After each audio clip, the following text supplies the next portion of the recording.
Hello అండి. అందరికీ నమస్కారం. ఈరోజు మళ్ళీ ఒక మంచి కథతో మీ ముందుకొచ్చేసాను. కథ పేరు 'చివరి మజిలీ'. ఈ కథను రచించిన వారు తెన్నేటి సులోచన మూర్తి. ఇంకా కథ మొదలుపెట్టేస్తున్నానండి. గన్నవరంలో విమానం దిగి బయటకొచ్చాడు లక్ష్మీనారాయణ. లోపల నుండి వచ్చే ప్రయాణికుల కోసం బయట ఎదురు చూస్తున్న బంధువులతో కోలాహలంగా ఉంది. నా కోసం ఎవ్వరూ రారు నిరాశగా అనుకున్నాడు. ఎవరున్నారని రావటానికి? అందరూ ఎవ్వరు ఎక్కడ ఉన్నారో కూడా తెలియనంత దూరంలో ఉన్నారు. టెక్నాలజీ పుణ్యమా అని ఫేస్బుక్లో హాయ్, వాట్సాప్లో హలో అంతే. ఆలోచిస్తూ బయటకొచ్చాడు. చేతిలో చిన్న బ్యాగ్ తప్పించి లగేజీ కూడా ఏమీ లేదు. సార్ టాక్సీ ఎవరో అడగటంతో ఈ లోకంలోకి వచ్చాడు. బందర్ వెళ్ళాలి అన్నాడు. రండి సార్ వెళ్దాం అని బయలుదేరిన డ్రైవర్ని అనుసరించాడు. కారెక్కగానే నిద్రలోకి జారిన ఆయన అర్ధగంట తర్వాత కళ్ళు తెరిచి చూస్తే ఏదో చిన్న ఊరు కనిపించింది. ఆశ్చర్యంగా డ్రైవర్ని అడిగాడు, ఇదేంటి విజయవాడ తగల్లేదు? అవును సార్, మనం బైపాస్లోంచి వచ్చాం. అద్దాల్లోంచి రోడ్డును చూస్తూ చెప్పాడు డ్రైవర్. నవ్వొచ్చింది లక్ష్మీనారాయణకి. అసలు దారి కాకుండా బైపాస్ ద్వారా త్వరగా లక్ష్యాన్ని చేరుకోవచ్చు. అంటే బైపాస్ చేయించుకున్న వ్యక్తి గుండెకి రక్తం కూడా త్వరగా చేరుతుందన్నమాట. ఇంకెంతసేపట్లో చేరుతాం మనం ఈ బైపాస్ రోడ్డులో? అడిగాడు. ఒక 30 గంటలో దింపేస్తాను సార్ అని చెప్పాడు. ఏదైనా హోటల్కి పోని రూమ్ తీసుకుందాం చెప్పాడు సీట్లో వెనక్కి వాలి కళ్ళు మూసుకుంటూ. ఎలా ఉందో నా బందరు అనుకున్నాడు లక్ష్మీనారాయణ. ఊహ తెలిసినప్పటి నుండి 30 ఏళ్ల వరకు బందర్లోనే ఉన్నాడు. ఆ వాతావరణం చాలా ఇష్టం తనకి. ఆదివారం అంటే ఎంత గొప్ప రోజో. రోడ్డు మీద అమ్మే పాత పుస్తకాల్లోంచి మట్టిలో రత్నాలు ఏరుకుంటున్నట్లు ఎన్నెన్ని మంచి పుస్తకాలు కొనుక్కున్నాడో. ఆ పాత పుస్తకాలకి మళ్ళీ అట్టలు వేసి అందంగా పేరు రాసి దాచుకునేవాడు. డబ్బులు లేని ఆదివారం పుస్తకాలు లేవు, ఏమీ లేదు. పంపుల చెరువు వైపు వెళ్ళటం, కాసేపు తిరిగి రావటం. ఇంటికి వెళ్ళేటప్పుడు ₹1 పెట్టి పునుగులు కొంటే 100 వచ్చేవి. ఇంట్లో చిన్నపిల్లలు తినేవాళ్ళు. వాళ్ళకి ఎంత సంబరమో. ఇంతలో సార్ బస్టాండ్ దగ్గర మంచి హోటళ్ళుంటాయి, అక్కడికి వెళ్దామా అన్న డ్రైవర్ మాటలతో ఇహలోకంలోకి వచ్చి, సరే పద, కాసేపు రెస్ట్ తీసుకుని భోజనాలు చేద్దాం అన్నాడు. మళ్ళీ భోజనం అంటే ఫిరంగి శబ్దం గుర్తొచ్చింది. కారులో ముందుకి వంగి, ఇదిగో ఇప్పుడు ఫిరంగి పేల్చుతున్నారా అని అడిగాడు డ్రైవర్ని. ఫిరంగా? అదేంటి సార్? డ్రైవర్ ఆశ్చర్యంగా అడిగాడు. చిన్నప్పుడు రాత్రి 8 గంటలకి ఫిరంగి పేల్చేవాళ్ళు. అది విని మా అమ్మ భోజనాలు పెట్టేసి తినేసి పడుకునేవాళ్ళం చెప్పాడు లక్ష్మీనారాయణ. ఏమో సార్, నేను గత 10 ఏళ్లుగా తిరుగుతున్నా, నాకైతే ఏ చప్పుడూ తెలియదు అని చెప్పాడు డ్రైవర్. ఉదయం 8 అయ్యేసరికల్లా హోటల్ రూమ్కి తాళం వేసి బయటికొచ్చాడు లక్ష్మీనారాయణ. రోడ్డు మీద నిలబడి చుట్టూ చూశాడు. పెంకుటిల్లు డాబాలయ్యాయి, ఖాళీ స్థలాలు అపార్ట్మెంట్లయ్యాయి. నిదానంగా నడుస్తూ కోనేరు సెంటర్ వైపు వచ్చాడు. ఈ కుండు ఇదివరకు మధ్యలో ఫౌంటైన్ అని కుండు అనేవాళ్ళు. చుట్టూ తన వాళ్ళు ఎన్ని పళ్ళు తిరిగారో.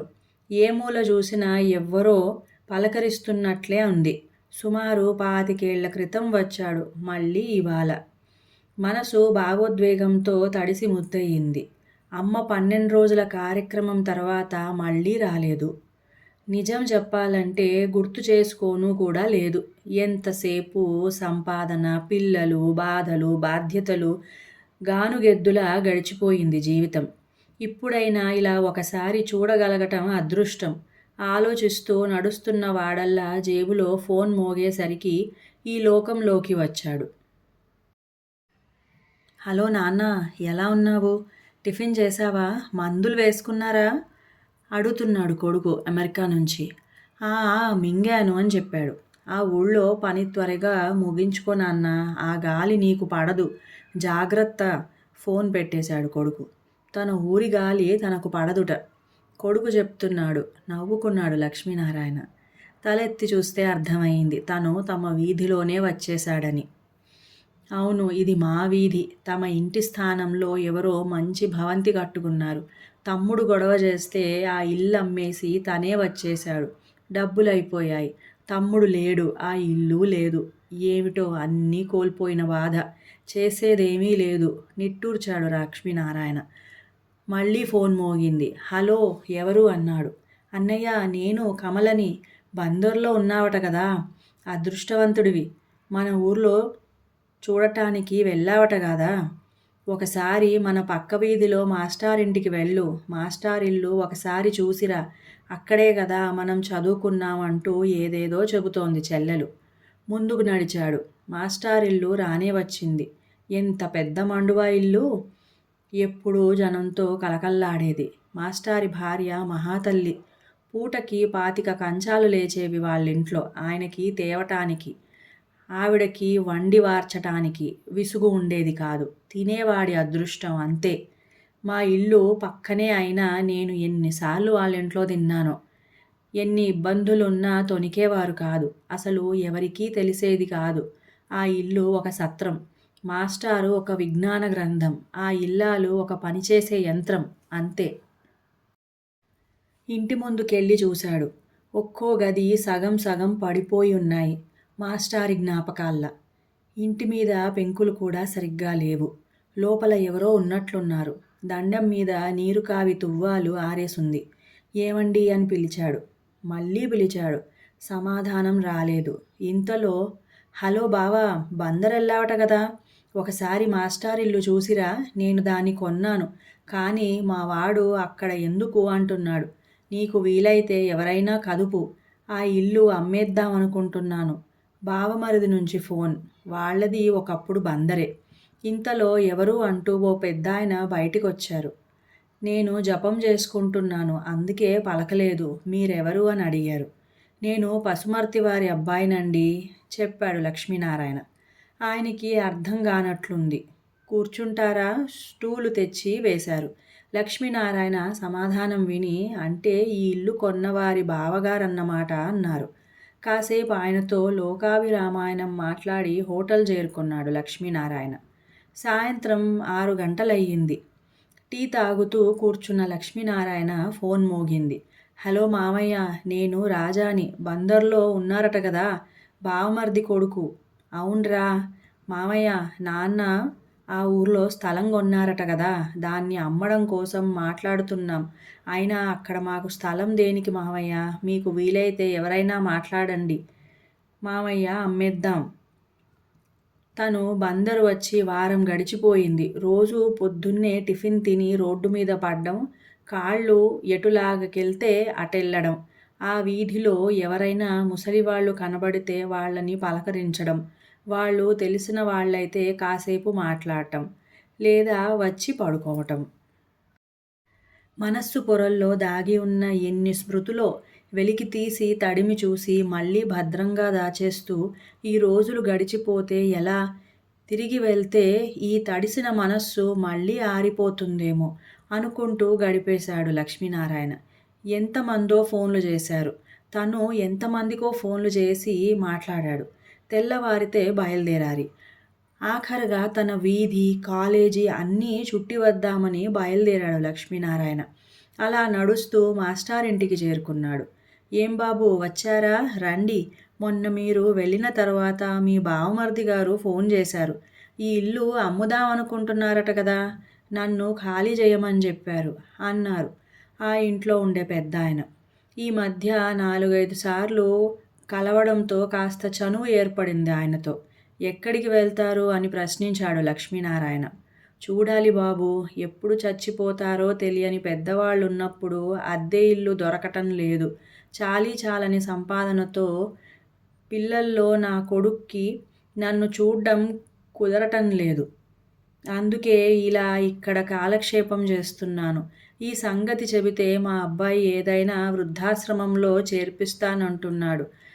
ఆయన గొంతు బొంగురుపోయింది. సరే బాబు, చూడండి, ఈ నెలాఖరుకి వెళ్ళిపోతానని చెప్పండి చెప్పాడాయన.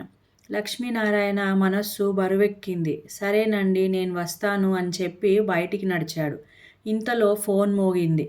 మీరు మా ఇంటికి ఒకసారి రండి మావయ్య. వచ్చే నెలలో అమ్మని నాన్నని ఓల్డేజ్ హోంలో చేర్పిస్తున్నాను. వాళ్ళకక్కడ బావుంటుందని. ఈలోపు మీరు ఒకసారి వస్తే బావుంటుందని చెప్తున్నాడు మేనల్లుడు. ఎందుకిలా? ముసలివాళ్ళుంటే ఇల్లు అద్దెకివ్వరా? అంటే దాదాపు తన వయసు వాళ్ళకి, వాళ్ళ పిల్లలకి అద్దె ఇల్లు దొరకదన్నమాట. పాపం కదా అంటే వీళ్ళు ఒకవేళ చనిపోతే ఇబ్బందనా? అక్కా, బావ ఓల్డేజ్ హోమ్ అంటే మరణం ముందు మజిలీనా? రేపు తను కూడా. ఈ ఆలోచనే బాగోలేదు. ఛ! ఏమిటీ రోజులు? అంతేనా? నిస్సత్తువ ఆవహించింది. అన్యమనస్కంగా హోటల్ చేరాడు లక్ష్మీనారాయణ. సరిగ్గా 6 నెలల తర్వాత బందర్లోని సుమారు 50 హోటల్ రూములు ప్రవాస బందరీయులతో నిండిపోయాయి. కూలిపోతున్న మాస్టారిల్లు పాత దైన్యాన్ని వదులుకొని ఠీవిగా నిలబడింది. ఇంటి ముందు పెద్ద పందిరి, వాటిలో ఆసీనులైన అతిథులు, పైన తోరణాలు, అటూ ఇటూ వెళ్తూ పరిశీలించే జనాలు. తల పైకెత్తి చూస్తే ఆనంద నిలయం అన్న అక్షరాలు రాస్తున్న పెద్ద ప్లాస్టిక్ బోర్డు, పందిట్లో ఓ చిన్న వేదిక, దానిమీద 10 కుర్చీలు వేసున్నాయి. లోపల నుంచి వంటల తాలూకు సువాసనలు మధ్య మధ్యలో పలకరిస్తున్నాయి. అందరికీ నమస్కారం అంటూ మైక్ అందుకున్నాడు లక్ష్మీనారాయణ. ఆ మాట వినిపించేసరికి రణగొణ ధ్వని ఒక్కసారిగా సర్దుమణిగింది. నేను 6 నెలల క్రితం ఇక్కడికి వచ్చినప్పుడు నేను పుట్టి పెరిగిన నా ఊర్లో నేనే ఉండటానికి హోటలే గతి. పెద్దవాళ్లైన తల్లిదండ్రులున్న పిల్లలకి నగరాల్లో అద్దె ఇల్లు దొరకని దౌర్భాగ్యం. 60-70 ఏళ్ల వయసులో మనలో బాల్యం మెదిలి, తోబుట్టువుల అనుబంధం గుర్తొచ్చి వాళ్ళని చూడాలనిపిస్తే సాధ్యం కాదు. దర్జాగా డబ్బు ఖర్చు పెట్టుకోవడం కోసం రోజూ చస్తూ బతుకుతున్న ఏ కొడుక్కి అమ్మనో నాన్ననో వాళ్ళ బంధువుల దగ్గరికి తీసుకెళ్లే తీరిక లేది. అంటే అందరూ ఉన్నా ఒంటరి వాళ్ళమైపోతున్నాం మనం. అందుకు ఏం చెయ్యాలి? ఏం చేస్తాన్లే అని ఊరుకోవాలనిపించలేదు. ఏదైనా చేద్దామనిపించింది. చేసి తీరాలనిపించింది. ఢిల్లీలో విమానం ఎక్కినప్పటి నుండి న్యూయార్క్లో దిగే వరకు మనసులో మెదిలిన ఆలోచనని ఆచరించాలి గదా! అందుకు మొదటి అడుగు నాదే కావాలనుకున్నాను. నా పిల్లల సలహా అడిగాను. వాళ్ళు మొదట సంకోచించినా సహకరించారు. సహకారం అందించారు. బిందువు సింధువైనట్లు మా ప్రయత్నం విస్తృతమై మహాసంద్రమై రూపుదాల్చి ఇలా పండుటాకుల జీవితాల్లో ఝుంఝుమారుతం దాటికి భయపడే సమయం చల్లని సౌఖ్య సమీరాల్లో గడపగలిగే అదృష్టంగా మార్చింది. ఒక్కసారి ఆగి కళ్ళజోడు సర్దుకుని మళ్ళీ మొదలుపెట్టాడు. 25 సంవత్సరాల క్రితం వరకు గలగలా చదువుకునే పిల్లలు తిరిగిన మన మాస్టారిల్లు ఆక నుండి తలపండిన పసివాళ్లతో కళకళలాడుతున్నదన్నమాట. అంటే మనమందరం ఇక్కడే ఉందాం. ఎవ్వరైనా ఈ ఊరి మనిషి, ఈ ఊరి చుట్టం, ఈ ఊరి నేస్తం, ఈ ఊరు వచ్చినా ఇక్కడ ఉండవచ్చు. ఉండాలనిపించిన వాళ్ళు ఉండవచ్చు. పిల్లలు ఏమైనా దూర ప్రాంతాలకు వెళ్ళినప్పుడు వాళ్ళ తల్లిదండ్రుల్ని ఇక్కడ ఉంచి వెళ్ళవచ్చు. అలా అని దీనిని ఒక శరణాలయం అనుకోవద్దు. ఇది ఆనంద నిలయం అంతే. మరి పోషణ ఎలా? అనుకోవద్దు. అందరము సాగుబడి ఉన్నవాళ్ళమే కదా! తోచిన వాళ్ళు తోచినంత సహాయం చేయొచ్చు. మన ఇంట్లో మన వాళ్ళున్నారని ధైర్యంగా పిల్లలు ప్రశాంతంగా వారి వారి బాధ్యతలు నెరవేర్చుకోవచ్చు. అలాగే కుదిరినప్పుడు వాళ్ళిక్కడికి రావచ్చు, వీళ్ళని తీసుకుని వెళ్ళొచ్చు. ఒక్క నిమిషం ఆగాడు. మంచినీళ్లు తాగి మళ్ళీ మొదలుపెట్టాడు. ముందుగా నాకు సహాయంగా 50 మంది ముందుకొచ్చారు.